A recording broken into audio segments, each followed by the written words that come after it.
A powerful moment unfolded at NASA's Kennedy Space Center in Florida. Employees captured breathtaking images of the Artemis II mission crew insignia, illuminated on the towering vehicle assembly building.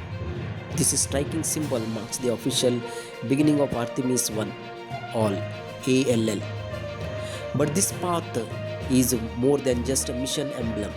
It represents a shared journey, an exploration for all and by all.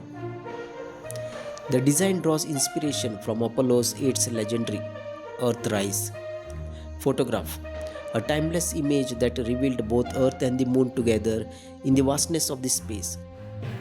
In this insignia, the Moon embodies humanity's pursuit of the unknown, our determination to push boundaries and reach new frontiers.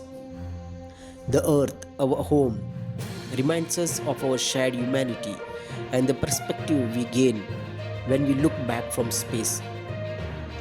Woven into the patch is the orbit of Earth, symbolizing the ongoing missions that pave the way for Artemis.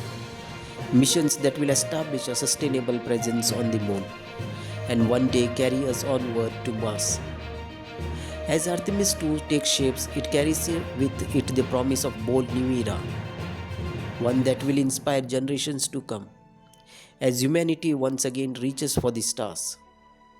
Stay with us on this journey and don't forget to subscribe for more updates on Artemis and beyond.